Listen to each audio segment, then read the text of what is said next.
मिट्टू को देखो कहाँ बैठा है और कैसे बैठा है। बेटा कहाँ लेटा है, लेटा है। देखो ऐसा लग रहा है जैसे मिट्टू बीमार हो गया है, फीवर आ गया है मिट्टू को। अभी देखना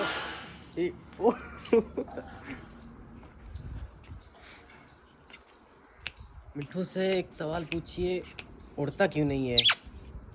खुला है बिल्कुल ही।